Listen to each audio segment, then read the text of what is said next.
Welcome to Lipsticks and Lariats. Oh, hey everyone, and welcome to the show.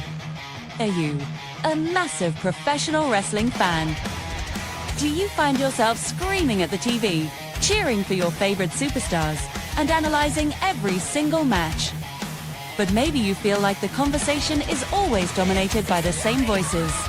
Well, get ready, because we're here to change the game. The all-female podcast that's flipping the script on wrestling commentary. We are friends who live and breathe everything from this squared circle.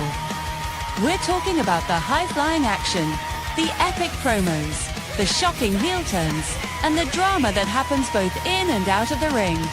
From the independent scene to the biggest pay-per-views, we cover it all. Each week, we dive deep into the latest news, review, recent shows, and give our unfiltered opinions on the biggest storylines. We're not afraid to get passionate, have a laugh, and maybe even disagree a little. We'll break down match psychology, celebrate the incredible athleticism of these performers, and share our predictions for what's coming next. We also love to shine a spotlight on the women's division, celebrating the progress and pushing for even more. So, if you're looking for a fresh, fun, and fiery take on the world of wrestling, you've found your new home. Don't miss out on a single episode. Make sure you hit that subscribe button, ring the notification bell, and get ready to talk some smack with us. Welcome to Lipsticks and Lariats, episode 17. 3 away from 20, Nikki. Crazy. I know. This is the podcast where the takes are sharp, the sarcasm is free, and the only thing more dramatic than professional wrestling, the internet arguing about professional wrestling. I'm Catherine, aka She Hates Women's Wrestling, with my tag team partner, Nikki from the bar. And today we're diving into the wild world of sports entertainment, or wrestling as other promotions call it. Today we're going to break down the biggest stories in wrestling, debate some topics, and probably question some booking decisions. SmackDown, I'm looking at you, which, let's be honest, is tradition at this point. So grab your belt, grab your snacks, maybe keep a sexist friend nearby. Hope you didn't blow a hand off setting off fireworks if you were in America yesterday. And subscribe to the podcast and the home of Lipsticks and Lariats, the weekly steel chair. And before we get into anything, we want to give a happy birthday shout out to Barry Windham and Adam Cole today. Oh, happy birthday. I was going to say something really bad about Adam Cole, and I was like, I better not. Oh, no.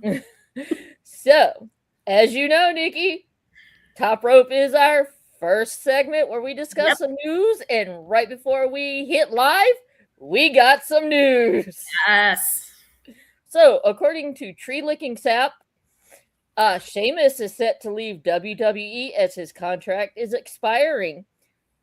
And he has changed his name on X and removed all mentions of WWE from his bio.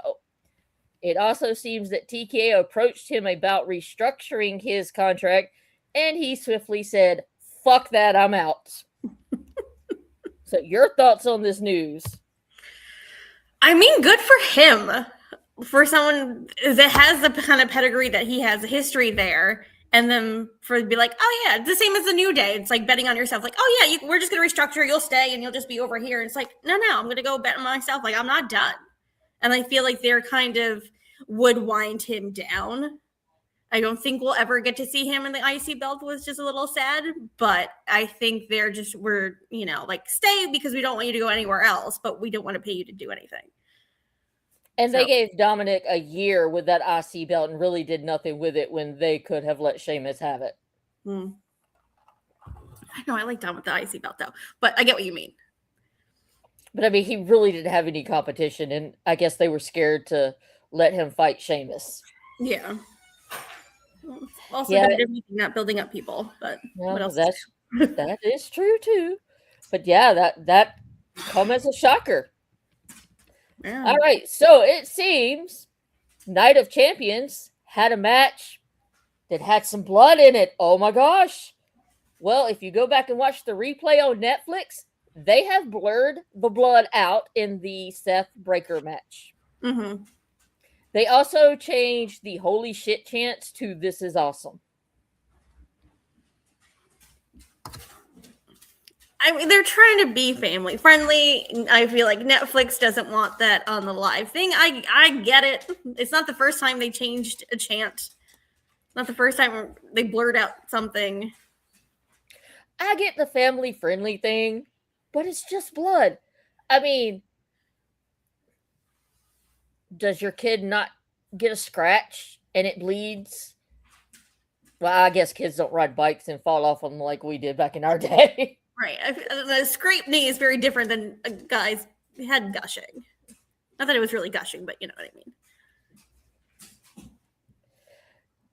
I think they're going a little too far, though. With the which with, one? The blur, with the blur. going back in and blurring it out for the replay. I mean, I don't know. That's just me. They did that when Seth cashed in and did the curb stomp. They blurred out the curb stomp because they thought it was too violent. They have the track record of doing this. Who was it? Finn that got busted open real bad with that match with Edge, where he had to get those staples in his head and they kept the camera off of him. Okay, that's legit. I could see dude was really busted open and you had to get the doctors in there. That, okay, I understand. This, I don't know. But it is WWE. I digress. I will digress. So, Eric Young asked for his release from TNA so he could go be a coach producer in NXT. Is it confirmed NXT? More than likely. I don't know. I mean, like, I feel like so much shit is going on at TNA right now. Then why not go to somewhere that's maybe a little more stable and you can maybe make a little bit more money? And him also kind of winding down in his career, then it kind of like feels like a Sean Spears sort of thing, like a player coach sort of deal. And I don't think if Vince didn't come back, I don't know if Eric would have left in the first place. Because he was still there, and then Vince came back and he's like, I'm not working with Vince. Yeah. So he could have been doing this for, 4 years at this point. I'm kind of like you, though. I mean, everybody is asking for their release from TNA, so what's really going on at TNA? Yeah, there's is the bigger question. Something in the water over there. But yeah, for them to be like, oh, didn't TNA say they released him? And then he's like, no, I asked for my release. Like, this was not a you thing. This was like, so there's something I would get out of there if you can, unfortunately. But sorry, Reese, cover your ears. So, Matt Cardona said that he doesn't mind sacrificing the creative freedom he had on the indies and is grateful to be a WWE superstar again. So, I guess if the money is good, you can deal with bad creative, is what he's saying? For him, I guess, like, obviously it left and did incredible stuff on the indies. Then also now you're back with your best friends. You're with your wife. You actually probably get to see your wife. You're probably, Mark Cardona's never going to be world champion. And I think he needs to probably understand that. But like the money and hanging out with your wife every day, maybe you can deal with running around with Danhausen. Well, maybe. Money talks. That's true. You have to weigh the pros and the cons. Right. I mean, they built that, or I think they're still building, like, the mansion that they're building together in Florida. Like, well, that's WWE money mostly. So.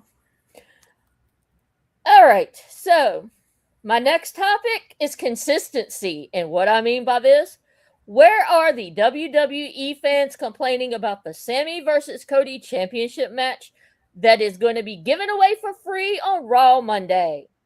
Should it not be on a pay-per-view?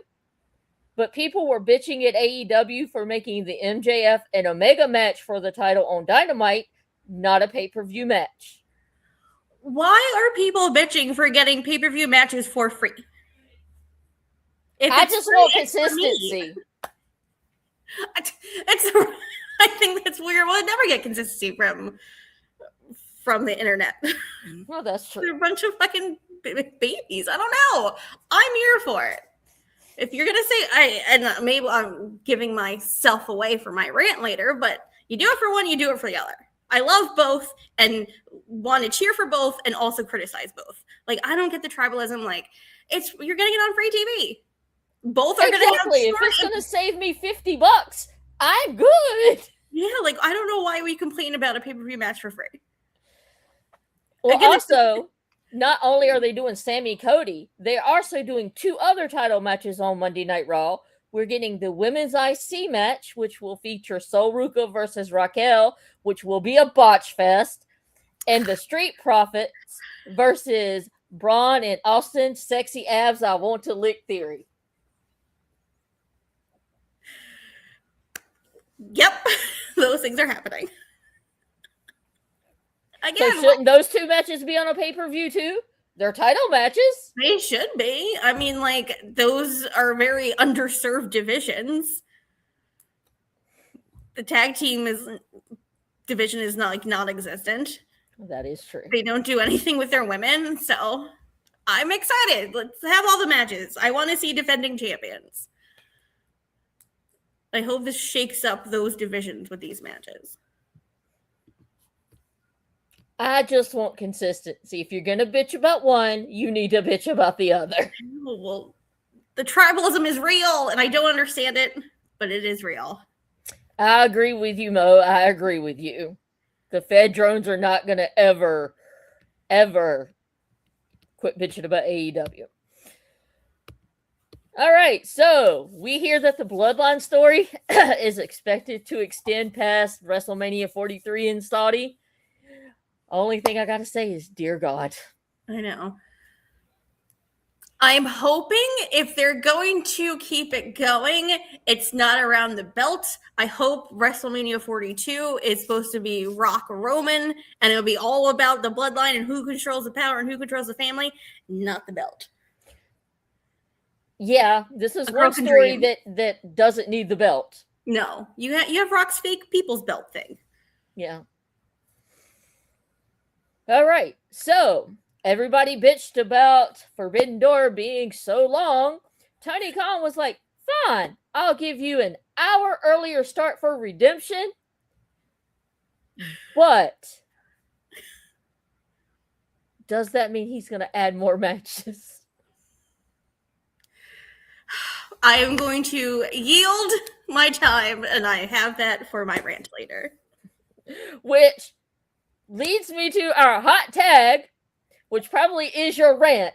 Are AEW pay-per-views too long? Is that your rant? Perhaps. We will forego that topic then. So, could you see Jay White as a future world champion now that he has returned and he has the second best set of abs in the wrestling industry? I don't think in 2026, but I hope so one day. I mean, how much more do you think he's got if you don't see it in 2026?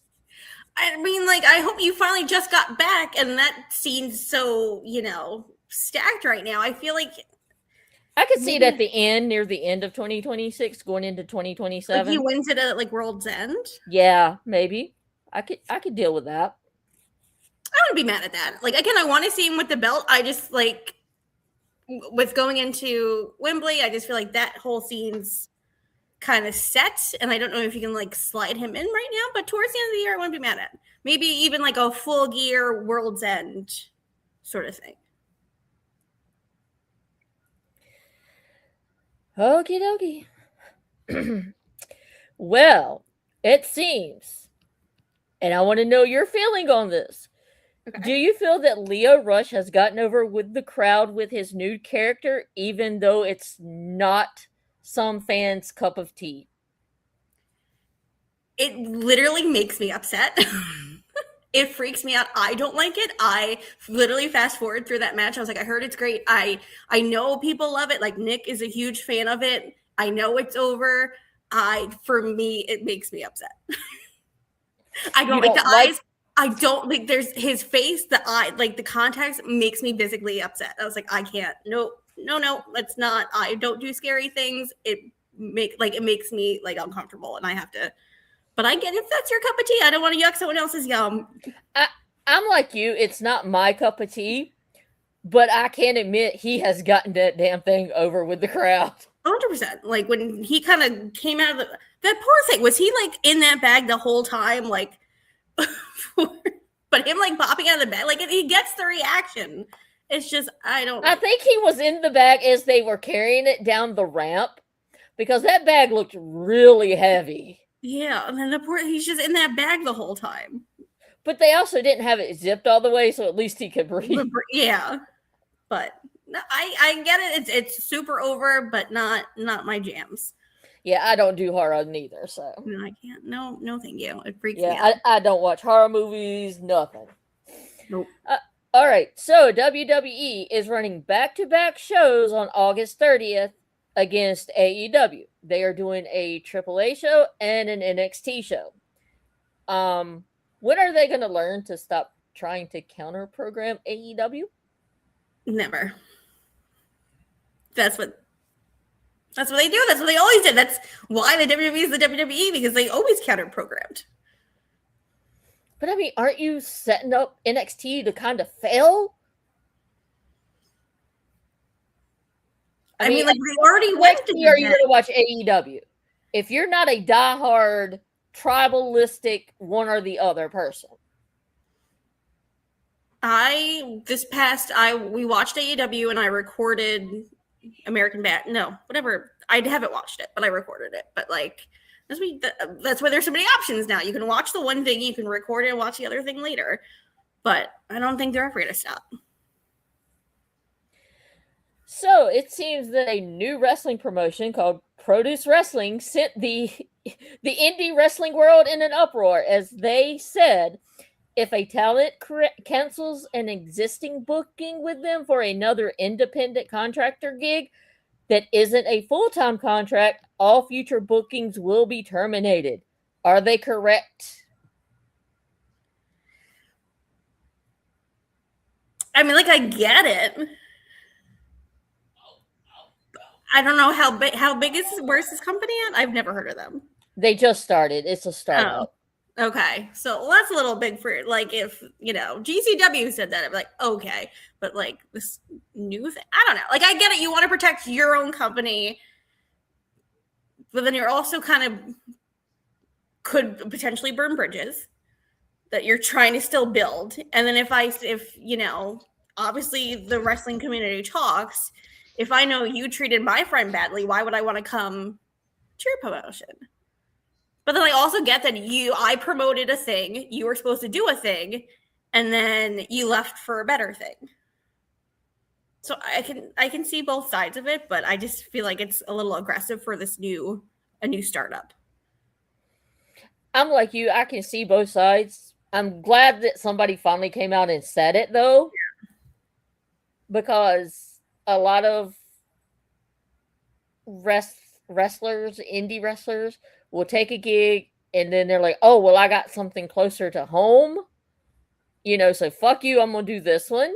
Yeah. Like you said, after you've done promoted, this person's going to be there. Now you got to find a replacement. And what are the chances that you're going to make that person pay back the money you've done spent on them? Yeah. Well, it's also shitty of the wrestler. Unless if like you're literally like got signed to WWE or TNA or AEW, you're leaving. Yeah, that's what they're saying. Unless you got a major contract with a major promotion, but canceling on us just to go to another indie show, yeah, we're going to cancel all your bookings. No, then that sort of makes sense to me. Like, if you want to drive an hour less, but you were already committed to me and I already spent the money, then I feel like that's also maybe newer shitty indie people that don't know, like, kind of your words, your business, your words, your bond. Like, that's how you build your connections. If you're just like, oh, I want to drive a half hour less and you fuck over this other company. I know. All right, Nikki, your take. Which faction was the worst? The Vision or the Undisputed Kingdom? Both were snake bitten by injuries.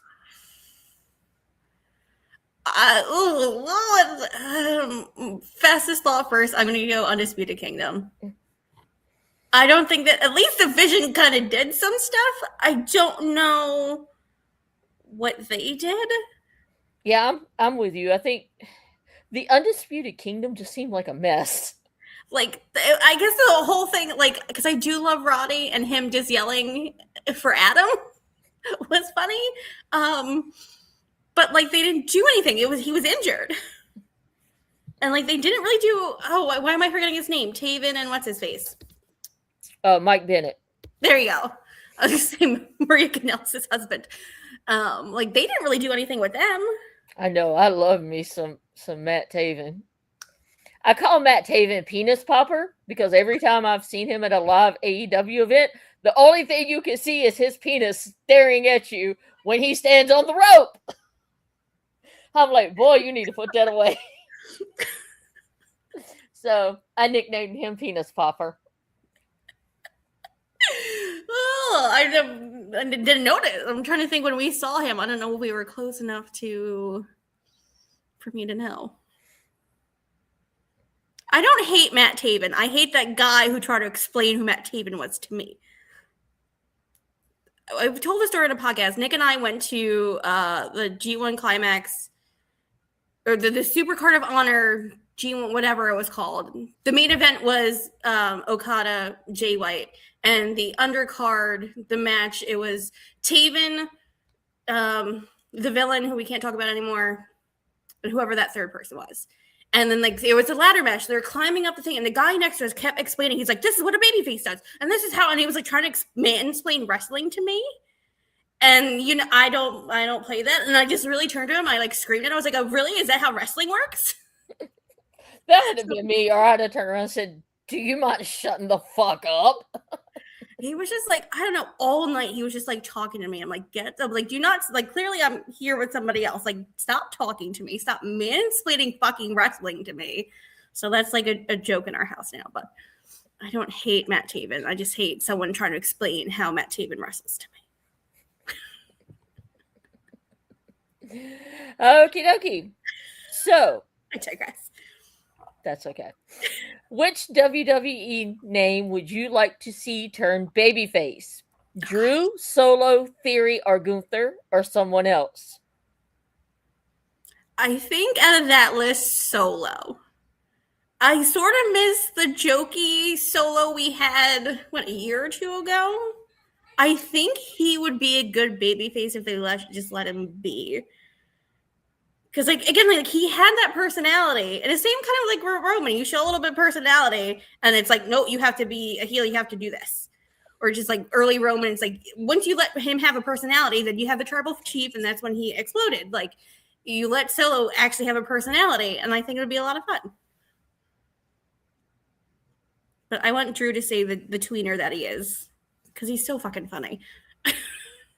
Yeah, I like Gunther as a heel. I actually like Theory as a heel. I know a lot of people don't and think he'd be better as a babyface, but I think he does better as a heel. Well, since we asked which ones turn babyface, which of these would you like to see turn heel? Damian Priest, LA Knight, Cody Rhodes, CM Punk, or someone else? Oh, CM Punk. Give me a heel CM Punk, please. I think that would be so much fun. I think he's due for it. I kind of want the bitter old man CM Punk that is like, I'm in a company with children and eats a muffin. This baby, as much as I love it, and when he's like, isn't it great to be alive and blah, blah, blah, like, I kind of want him to be a dick again. Dick Punk was better. Okie dokie. Well, that hot tag was great, and now it's time to see if Nikki has any nitpicks of the week. So, Nikki, I am here. Give me your hate. I know I'm going to get hate for this. Again, I said it before. I like WWE. I like AEW. I want them both to be good. I criticize a 4-match card that's 2 hours and half of that's commercials is bullshit. However, AEW, the closing shot of Will Ospreay was 12:45 EST on a Sunday, 1:45. Nick and I'm like trying. It's one of those things I'm like trying to stay awake and watch the thing. It's too goddamn late on a Sunday when people have work in the morning to have like. I don't know if it's too much, or maybe do it an hour early. Maybe you don't need an hour pre-show of 3 matches that like no one gives a fuck about. It's too much. And I'm thinking, could you take, again, I think even though you did your thing on the Forbidden Door, like these matches weren't really Forbidden Door-ish. So could have they taken it out? Could you truncate it? I want more than 4 matches.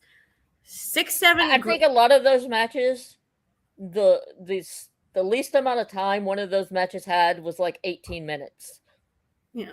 You could have shaved a lot of time off some of those matches. The only matches that should have went between 20 and 30 minutes was probably your steel cage match and your Will and Swerve match. Yeah, I think maybe just started off with a bad taste in my mouth. Like the Young Buck match, I felt it was too fucking long, and the Young Bucks went over, and I was like, ugh.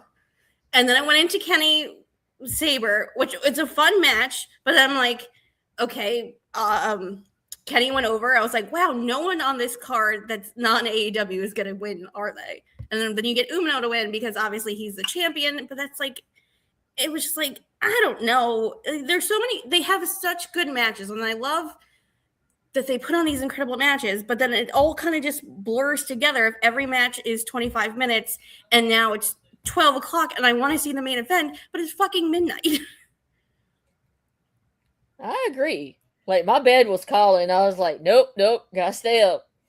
And it's just like I buy the pay-per-views every month. I want to support. You get your money's worth, but yes, but like I have to like go and rewatch it the next day because I'm in and out because it's midnight and I have to be at work at 7 o'clock tomorrow.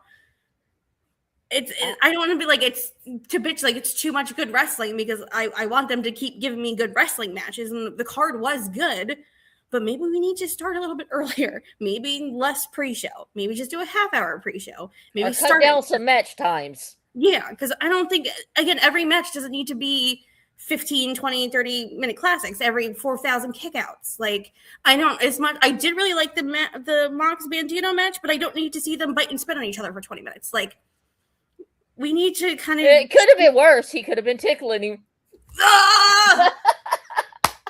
This John Moxley's killing me. But, like, again, I love AEW. Everyone's like, Nikki's a fed head, blah, blah, blah, blah. I love both. But good Lord, Tony Khan, it is Sunday and Mama's got work in the morning. Work with me. And he's probably thinking, well, you know, I'm on the West Coast, so it's only like 9:45 my time. And I'm like, yeah, what about us East Coasters? Right? And like, I don't know. I love you. But Tony, please rein it in a little bit. Alrighty, that was Nikki's nitpick, and I kind of agree with her.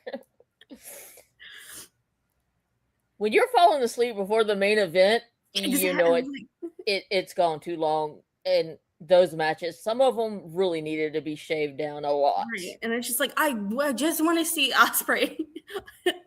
I just want to see Ospreay swerve. I just want to see that main event. And I was like, I waited through all the bullshit, and I'm just like, I was like, no, stay awake. And it's like, it's trying to keep me awake, but you better get that pot of coffee on, Nick. You gotta stay awake. Seriously. Alrighty, so everybody's favorite segment is back. It is Kat's lecture on why this is a great idea. And today I want to answer a question that many wrestling fans probably haven't considered seriously. The question: why should B-Fab become the WWE Women's World Champion? Oh, give it to me. I'm here for this. Living for it. All right, I'm going to make my case.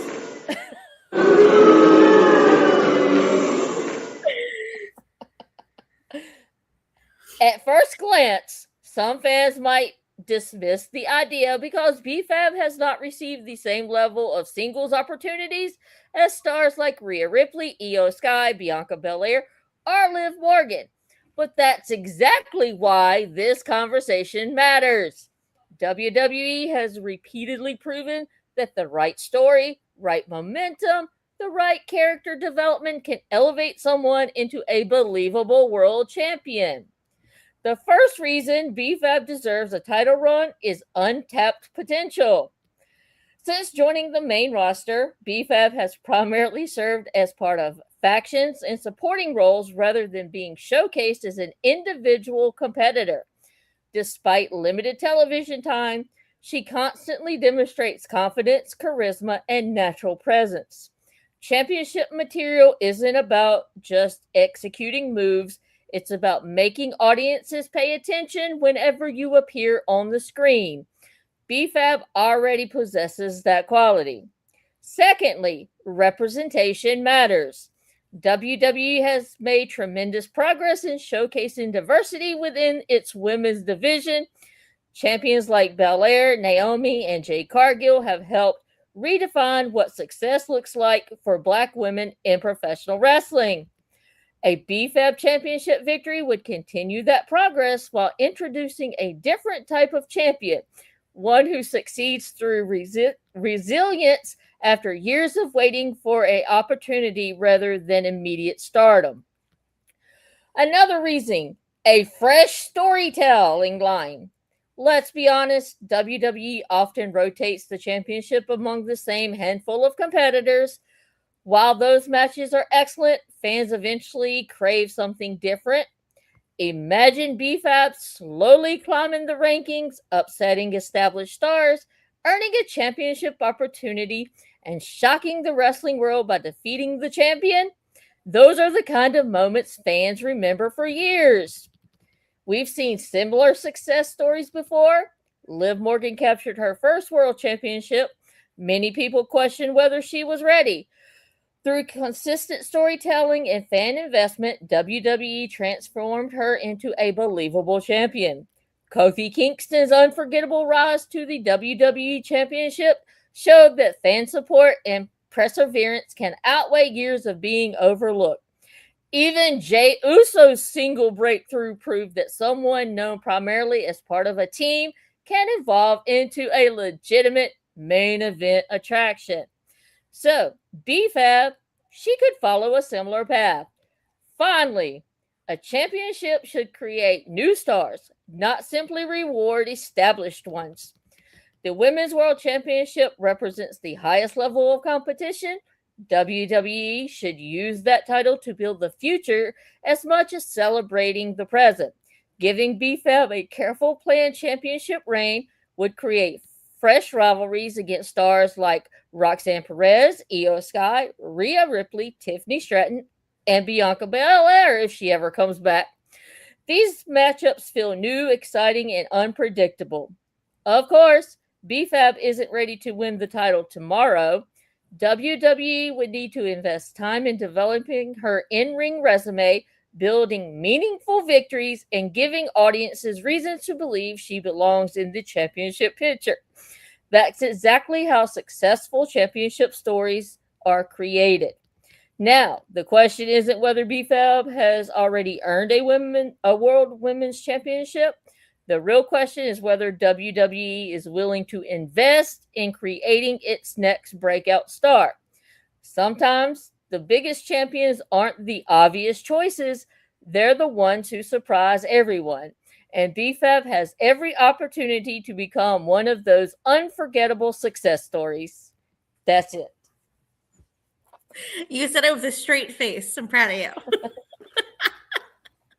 I mean, you can put anybody in that.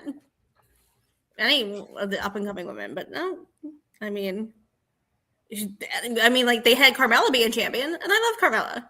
Like Naomi started off as a Funkadactyl, and she was doing her best work until she got big gymmed. So who knows where we'll see BFAB in 3 to 5. Say, but I did state a very good case. You can't argue my case. No, Your Honor, I cannot. Even though I got some booze at the beginning.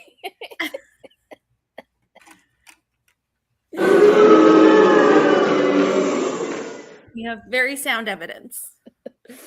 Alrighty. So, now it is time for our lipstick and lariats of the week. After that wonderful lecture that our producer man is probably going to fire me for. So, lipstick of the week goes to Shota versus Pac at Forbidden Door. It showed Shota is the GOAT and is better than Kurt Angle and Bret Hart combined. Do you want his brain to explode? You're fired. Well, if she's fired, then I'm walking and you don't got a show there. Package deal. So, Nikki, what is your lipstick of the week?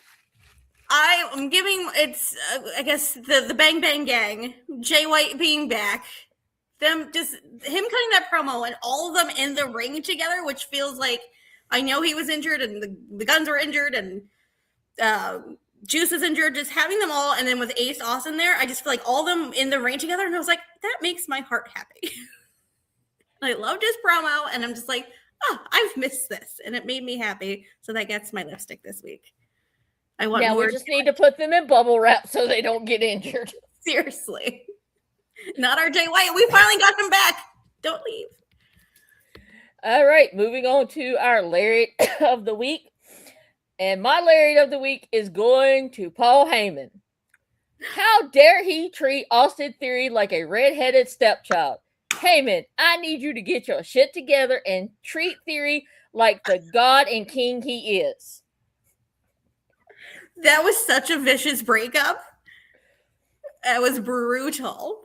And I'm sorry your man was on the other side of it. And then he broke up. He got hurt and then he hurt Maxine. It's a snowball effect.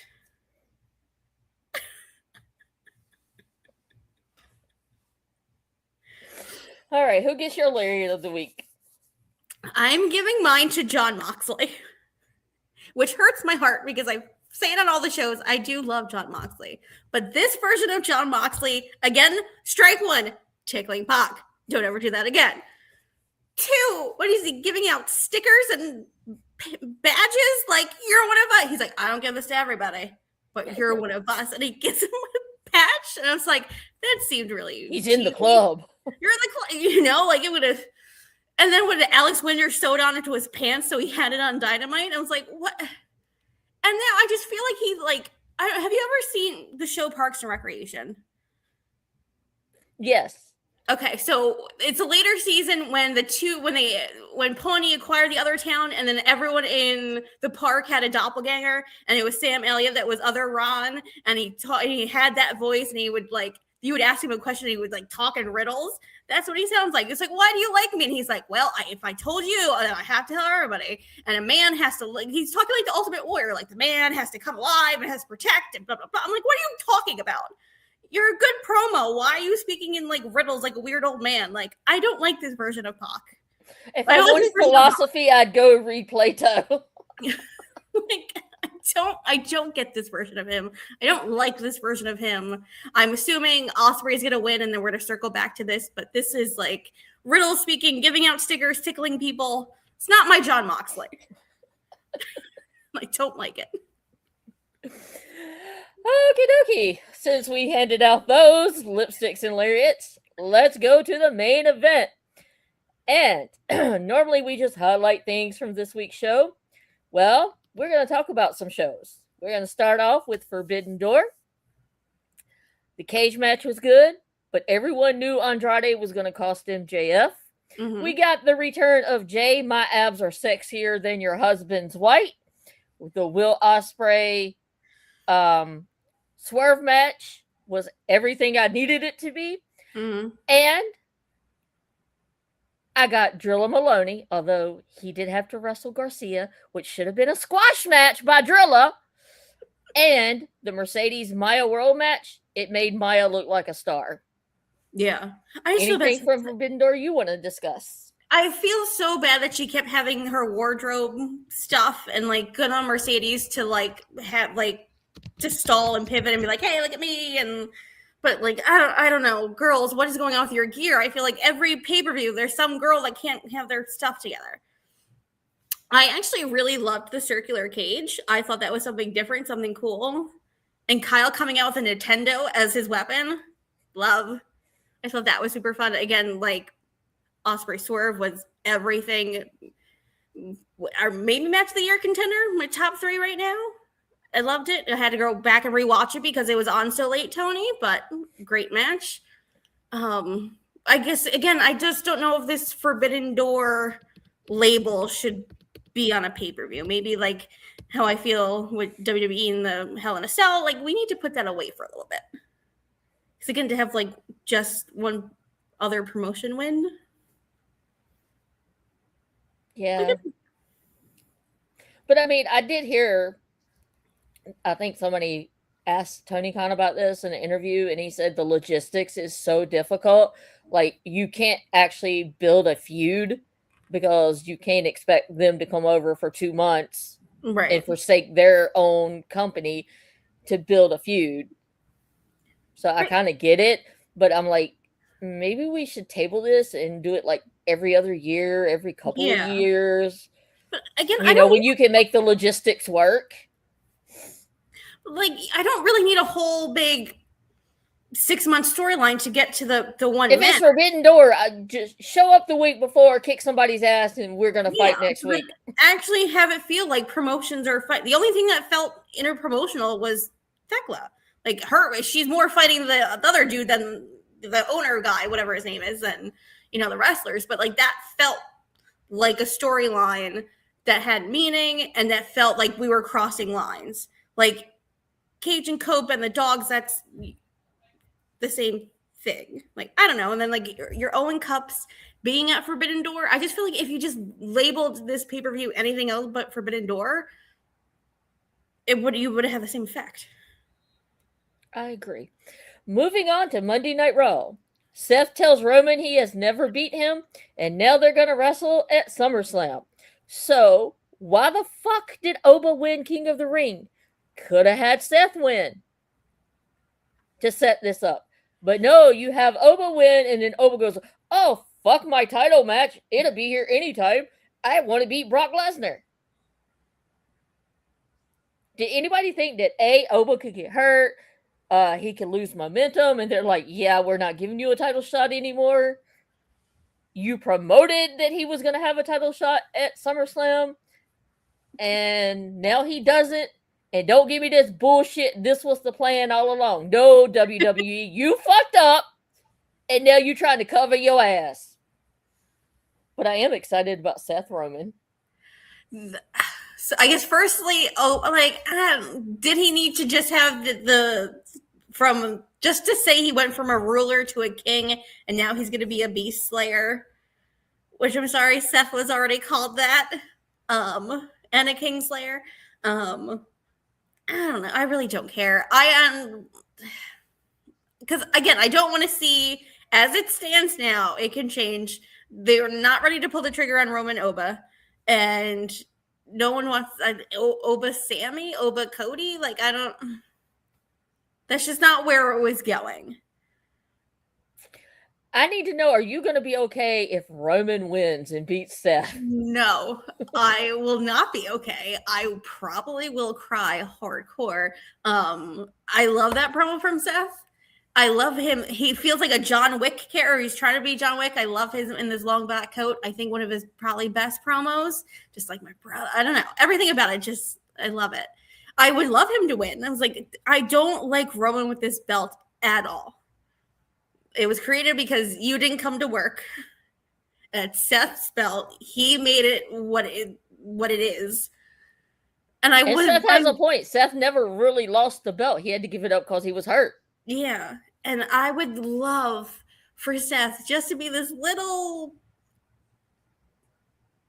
I was going to say pimple, but a little like black mark on the resume of Roman Reigns. Let Seth have that. Roman has everything else. This one little, you couldn't beat me when it fucking mattered. But I will probably cry if Roman wins. Moving on to Dynamite, we have Kenny Omega challenging for the world title, and MJF coming back and saying, well, if you want a match, you will have to have this stipulation of never challenging for the title again. Now, people have been bitching about this stipulation. I get it. MJF's the heel. This is how you keep your competition away from ever challenging for the title while you have the title. But let's think about this. Was Omega's promo at the end of Dynamite a soft goodbye from the world from the world title picture and prepping us fans for his retirement? I had not thought of it this way, but it was brought up on Covalent TV, and I was like, oh, maybe they're right. Maybe Omega is prepping us for him to be removed from the world title picture and his retirement. I took it as I feel like both companies are just hot-shotting the belts around, because I feel it's like, oh, well, Kenny's going to take it, and that's going to be the match between Kenny and Will, and then Will will take it off Kenny. And then I'm like, well, what do you do with MJF? Or do you think... I'm thinking either MJF's knee is more fucked up than we think, yeah, or his wife finally is like, we're taking a fucking honeymoon, you're going to have to drop the belt. I don't think it'd be the latter. I think he'd be like, fuck you. I wasn't worried about the knee, but are they trying to save MJF versus Ospreay? Maybe. Or maybe they want MJF to chase Ospreay into... I know, Full Gear? Full Gear, I know. I don't know if Full Gear doesn't feel as big. Like, would it be like maybe Revolution? Like, Revolution Maybe. feels bigger to me than Maybe. holding that. Does anybody know if MJF has like more acting gigs lined up? Right. So or is he being a John Cena taking time? And has to redo his hair? Or it could be Kenny's really saying goodbye. But I do see them giving him one last babyface run with it. But then, oh my God, Nick, where are you? Then do you have babyface versus babyface between Ospreay? Or is Ospreay getting a little more heely if he's hitting, the Tiger Driver and he's like never gonna hit that again, and he's with the Death Riders, and is he dipping his toe a little bit that way? Or you can I'm fine with the face versus face. I don't. I am too. But I think I will I think I will cry like you will if Seth loses when Kenny retires. But would that be the way to go out? You're walking in as champion into this big pay-per-view, Wembley Stadium, and then you're kind of putting over the next guy. Wouldn't it be a bad way to go out? No, not really. And Omega seems like he's the kind that would do good business like that. Yes, agreed. Because again, he's still an EVP. I still feel like whether he retires, he's still going to be backstage. He's still going to be helping. He's still going to be producing, and you just won't see him wrestle. How do you feel about Jay White going into a feud with David Finlay? I'm here for it. I'm hoping, again, they have the history, and I'm hoping, again, learning now that I'm super close to New Japan, but him kind of explaining like, hey, we grew up together. You put me out of the group, and now I'm coming. Now we're in AEW. Now we're in the Switchblade era. Like, now I got to take you out. I'm hoping they have good matches. I'm hoping because I feel like I said this before. I feel like the dogs kind of look like bitched out between like working with the Young Bucks and then working with Edge and Christian. Like, not saying that I want Jay White to lose, but I'm like, at least they need to have some back and forth. They need to like gang warfare and beat each other up, and they need to get one up on each other, because I feel like the dogs don't look great. And I know Reese loves Finlay, and I'm hearing your guys are supposed to be good, and I haven't really quite seen it. So I'm hoping this brings everybody up. I would like to see the dogs take the titles off of Cope and Christian. Have them take it off, and then have the Bang Bang Gang chase them. Mm-hmm. I don't be mad at that, but I don't know. There would have to be, because I guess technically they didn't lose clean. I feel like the dogs need to get some more like believable, credible wins before they go back to Cope and Christian. Well, let's move on. So, we had a vacant TBS title, and we see Sheeta wins the TBS title. Was it the right call? And Sheeta and Statlander are the only two AEW women who have won both the TBS title and the world title. I love Sheeta. I was excited for her to come back. I don't know if I love this rivalry between her and Statlander. And again, they're obviously former champions. I personally wanted to see it on someone new like a Harley Cameron. And then we know like Willow's training get back. Would to me be interesting to see Willow Harley kind of face each other, or someone new like Queen Amanada. Like I was hoping they maybe go that route, then maybe someone, I don't want to be like old reliable, but like someone that's already established. Again, push your babies. Again, you're should be crowning new stars or pushing people up, and you already have the ending was two already established, already former women's champions. Stat being a former TBS champion, it's just like I think they could have done something more interesting. I agree. If that's your mid card title, then you need to give it to one of your women in the mid card, like a Harley Cameron or so you know good. Queen Amanada. Harley running around with it would have been so much more fun. I guess we'll have to see how Sheeta's TBS title reign will look.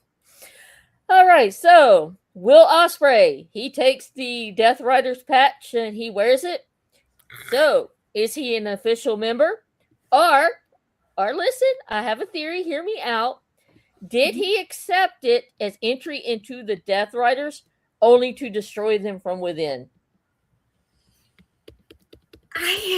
We've said that about so many people that are going to destroy them, or I don't know. I think he's legit joining them, and then I think Mox is going to turn on him once he wins the belt. Because, like, do you see him then, like, maybe it's just to me a foregone conclusion that he's winning at Wembley. So then does he have to go through all the Death Riders to destroy them? I don't know how he would destroy them from within, I guess. We got plenty of time to come up with a story.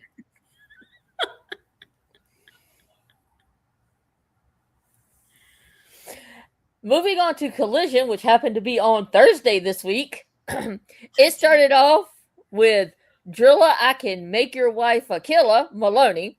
Hell yes. So I wasn't mad with that. The Dogs versus the Death Riders. Are they the ultimate factions in WWE now? I mean, AEW now? I mean, they did come out and attack. And my next question is, what has happened to our women's tag division? Bane and Cross have no credible opponents. I guess besides the Don Callis family, those are your like three factions basically. I feel like there was like a bazillion factions. Now it just seems like Don Callis, Death Riders, and like New Japan kids. So I guess so. And then again, I thought they were having the Iconics come in. Like there were like I felt like there was a lot of women, and now all of a sudden it feels like there's nobody. So how long are Bane and Cross going to hold these titles? Forever. Yeah. They're going to be the Athena of the tag team women's division. There you go. They're going to be the Athena of the tag division. Yep. I mean, I wouldn't be mad about it because I like both of them. Would you see there's a rumor that once her contract's up, WWE wants Megan? Of course they would. Yeah.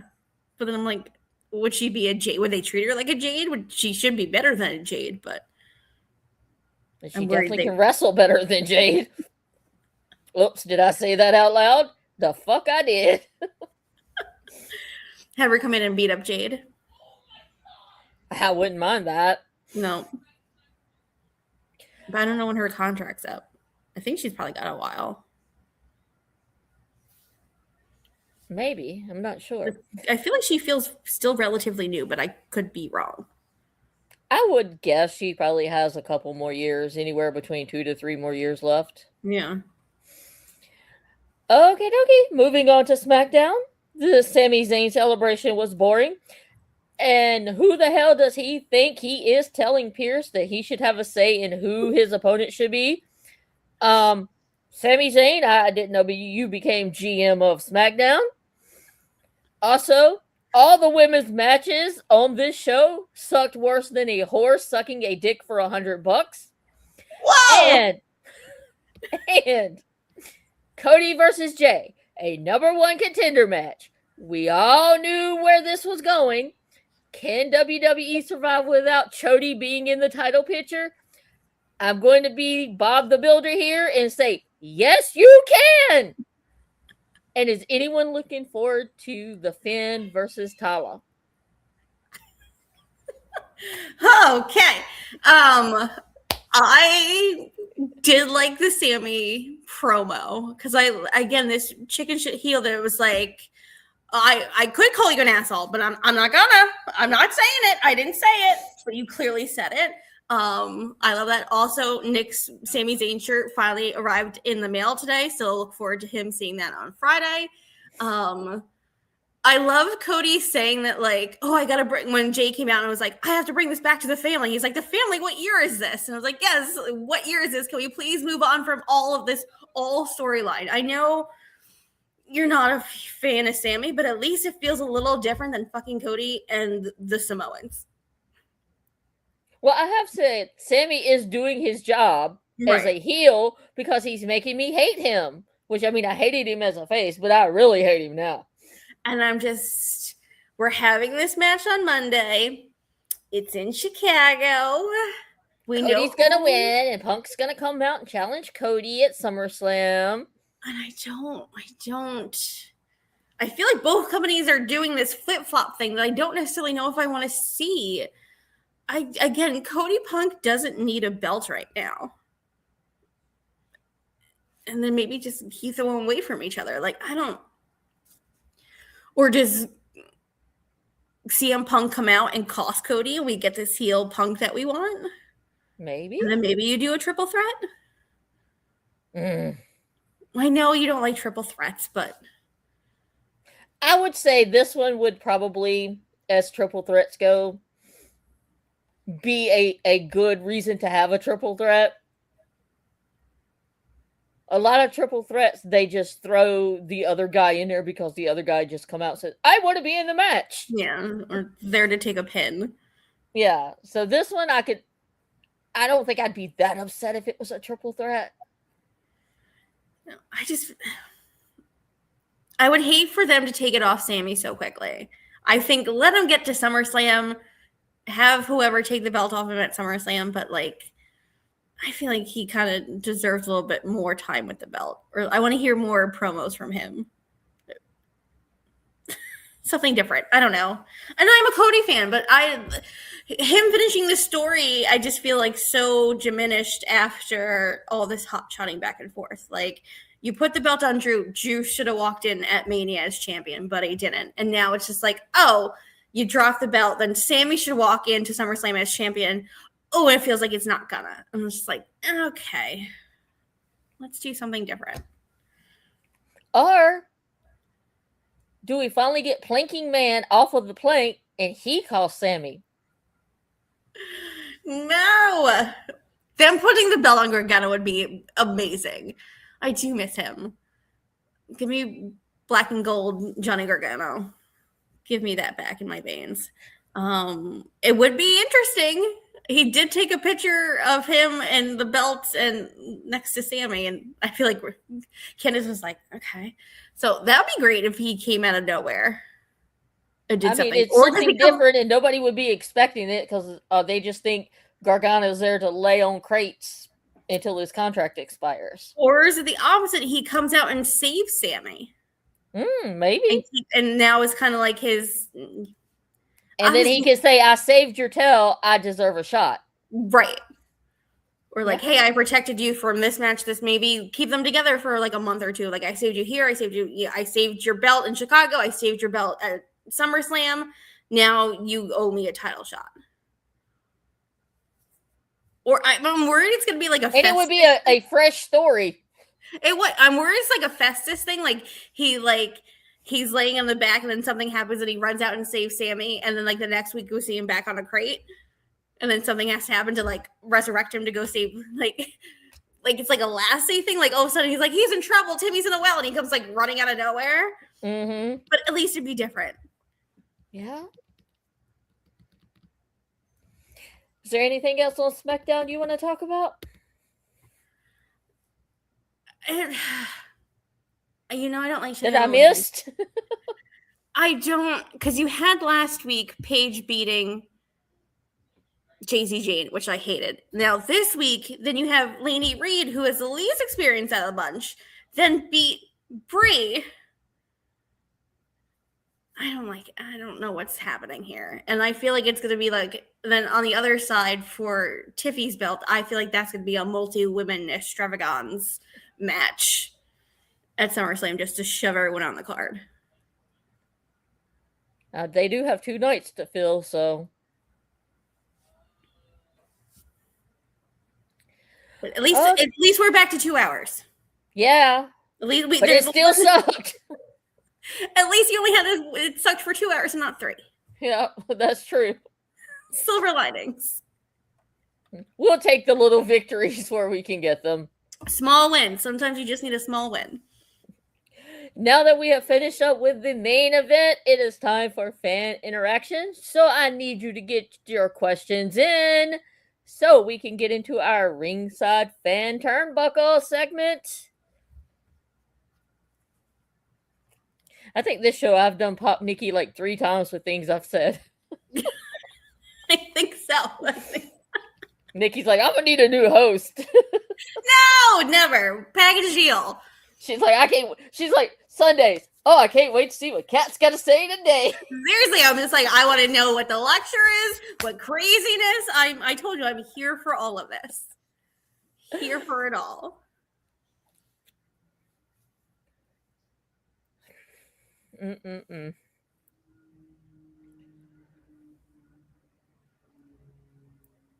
Do you think if they don't take Gargano off the crates, that he goes to AEW when his contract's up? And that they know he's going to AEW, so that's why they're putting him on the crate? I don't know. Gargano in a pole match. I guess then you put him back with Ciampa. Do you maybe revitalize this tag division a little bit? Because I feel like it needs a little something. Again, it was FTR for 1,000 years. As much as I love Christian Cage, I don't give a fuck about Adam Copeland. I'm sorry. I don't like the only good thing about Copeland is his song. I like his song. But like, I don't.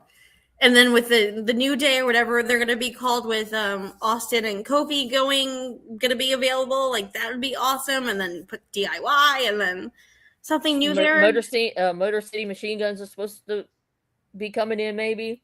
Yeah, like, or like the Wyatt Six floating around. Like, is Joe Gacy and Lumis going to do something together? Or I know Samuel Shaw, and is he still? I don't remember Joe Gacy's indie name. Was it Joe Gacy? Wasn't it Joe Gacy?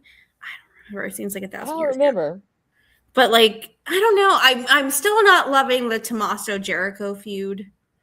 I know they beat each other up in the parking lot or the back deck or whatever, and that poor indie wrestler. Oh, Jackson. The poor indie wrestler got smushed on when they were wrestling.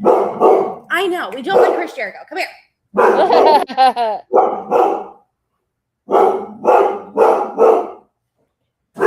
Sorry. I agree. All right, Chester's asking, will Hangman return this Wednesday and cost MJF the title? My gut is saying probably. But do we really need him back? I mean, he can stay in Virginia planting his little flowers and take his mustache and go jump off the highest mountain in Virginia for all I care.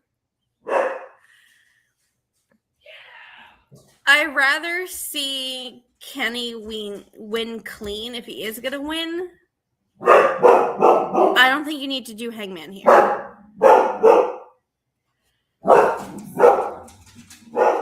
I think Hangman should go to WWE. He'd be much better in WWE. I mean, I wouldn't be bad. I very much like Hangman. I wouldn't be mad at him at WWE, to be honest.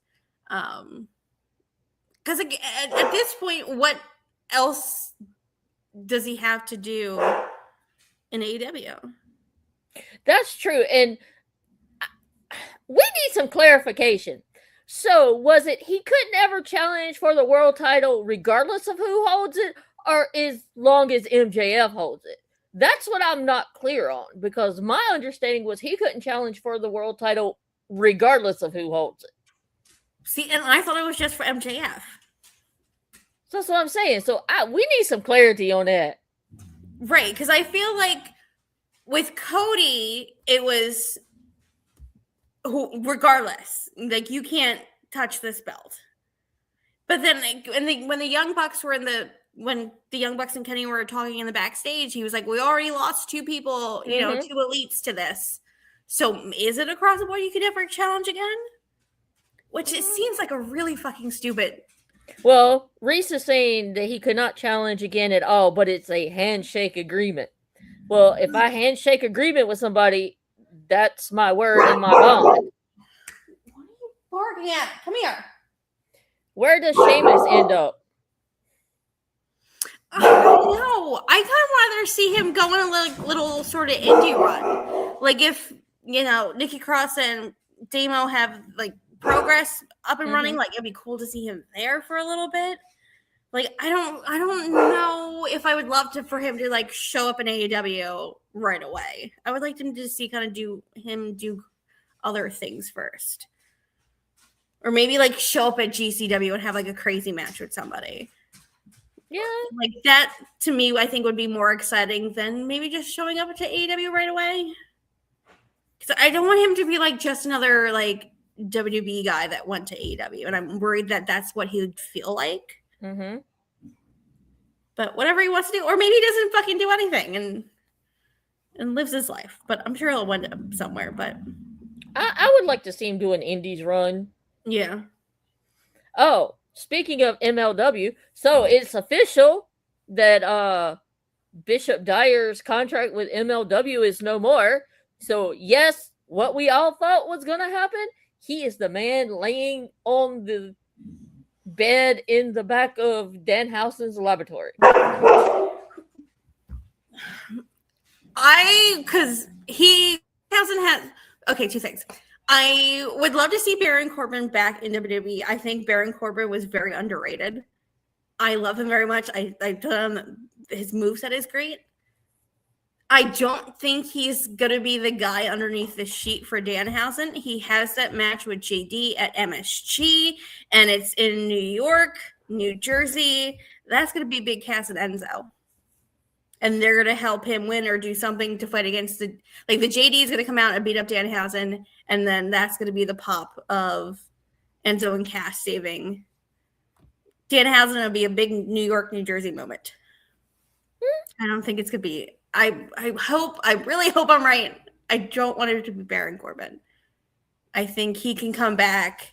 Again, put him him and Breaker in NXT as tag champions was fun. Give me that Corbin back. I don't know if you want to put Breaker back in a tag team because then they'd be with your boy, but I don't want, as much as he can do it, I don't necessarily want him to be in a comedy role out of the gate. I think I like your idea of Cass and Enzo. Danhausen's getting his ass kicked. Yeah, Danhausen's getting his ass kicked, and they come to save him. And then everyone... Because they're very comedy, so they would fit in with Danhausen. Right. Nick said, boo, give me Braun Strowman instead. No, I don't... Braun Strowman is too busy eating his way through America. He also just was it Triple H or ratings, or he shit on something very recently that I don't think we'll see Strowman back anytime soon. Yeah, I think he's burnt his bridges. I definitely think Strowman has burnt his bridges with WWE. Yeah. Alrighty. Do we have any more questions that you want answered? Corbin to join the Vision. No, I think that stable just needs to die. Because again, you have Bronson Reed come back. I think your boy is just gonna be the in the crossfire of this. I think Braun is gonna get Heyman. I think when Reed comes back, he'll be with that group. I think you'll have Logan Paul come back and just go back to being Logan Paul. And I think Theory just kind of gets left to the wayside. I kind of have that feeling too. And I kind of have the feeling in the next round of cuts, Theory could be on the list. Then he'll join the Death Riders or the John Callis family. Yeah, probably. He will be in that boat. Which Mount Rushmore rule change does Nick change next? Or what trivia question is wrong? Producer man is trying to get killed. I'm glad that you guys stand by me because I feel like every week something changes and I'm like, what? This is not what I was told. Oh, I expect Julia or Vicar to end up released in the next 2 years. Probably. I don't see Julia resigning. I don't. After the way they treated her, I think she's like, fuck this shit. I'd rather go back to Stardom. I agree with Julia. I think they'll keep Stephanie. Mm-hmm. I think. Congrats to Nixon, Newell, and Miranda Alays. They are engaged. Congratulations to them. But quit being bitches and do business. True. But I think with AAA and kind of them trying to cross over more in that realm, I don't see them releasing Stephanie. Julia, speaking of AAA, Damian Priest is now part of AAA roster. I watched that this morning. The way what I love Corey and JBL together so much. They put over Damian Priest so goddamn hard. I'm like, who is this for? Because you're the English commentary, not the Spanish commentary. So I don't know if Spanish, they got the same, like, hey, make him seem like the next coming. But it seems like this is the next Messiah coming. Like they were, I like Damian Priest, but I was like, all right, calm down. It's only Damian Priest. But they put him over so hard. But I'm like, who? Again, maybe because I'm not as trying to I don't know whether belts he can go after because I think it's going to be Dom Ludwig. Ludwig's taking that belt off Dom.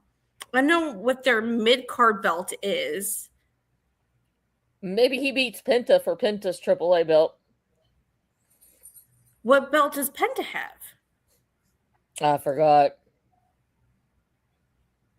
Do you mean Rey Fenix? Oh, yeah, Rey Fenix. Isn't that the lightweight, like the lightweight, cruiserweight, featherweight?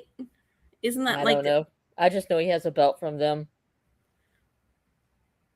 He's the it's a cruiser. So I don't think they like saying Buddy Murphy was a cruiserweight champion. That was pushing it. I don't think you can make Damian Priest a cruiserweight.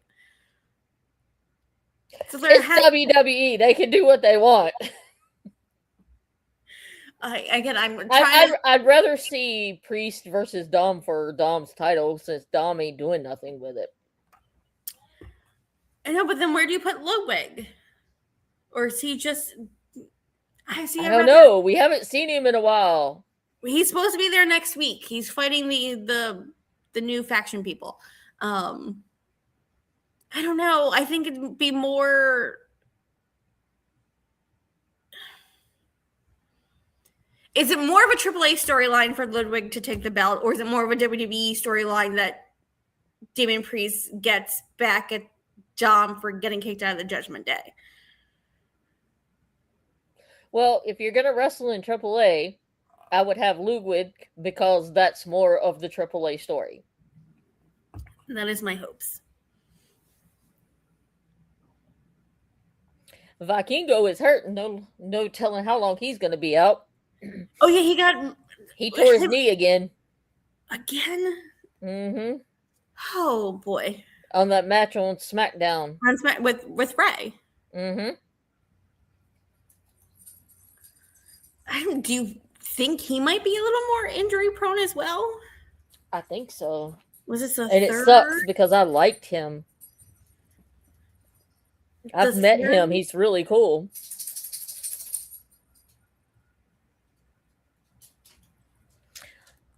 Oh wow. All right, so maybe you if he is that injured, then you can vacate Vikingo and then do some kind of tournament or a ladder match or do something and give Damian Priest that belt. And you can build that kind of mid-card division around Damian. You could. But I mean, does Priest want to be a mid-carder? It's better than being a tag team with R-Truth on SmackDown. He's got a title with R-Truth, though. I know, and his girlfriend's got a title down in AAA, so. Oh, yeah. You want to hang out with R-Truth or you want to hang out with your hot younger girlfriend?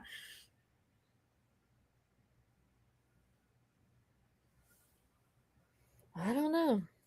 We'll have to see. Reese says Dom is 4 days away from 300 as the AAA Mega Champion. Oh, yay. That's crazy. I don't know. I feel like they've cooled off on Dom so much, and it makes me a little sad. Mm-hmm. Okie dokie. Well, if we don't have any more questions, we are going to conclude episode 17 of Lipsticks and Lariats. But before we do, let's get in some plugs. So, if you're looking for something good to read, you can check my articles out on the midpodcast.com. And you can go and subscribe to the Mid Podcasts on YouTube at the Mid Podcast 6436. I did review the first 3 episodes of the new X-Men 97 that dropped on Disney Plus this week. I will be dropping episode 3 of House of the Dragon sometime this week. So if you want to hear my takes on those, go check that out. Or you could just listen to some of my witty wrestling takes and whatever else I decide to drop. Nikki, where can they find you? You can find me at Nick Teodoro on YouTube. Our podcast with my hot husband, Nick, is Nick Club Wrestling Happy Hour every Friday at 6. We have a couple cocktails, argue with each other, and argue about professional wrestling. Come join us. It's a fun time. When he don't change the rules. When the rules aren't changed on me. Yeah, it's like that. I had that DXer. It's like rules are made to be broken. And I feel like he lives by that mantra. Okie dokie. Make sure you like and subscribe to the show, because if you don't, there could be a lariat coming out of the blue just for you. So until then, we will see you guys next Sunday. Bye.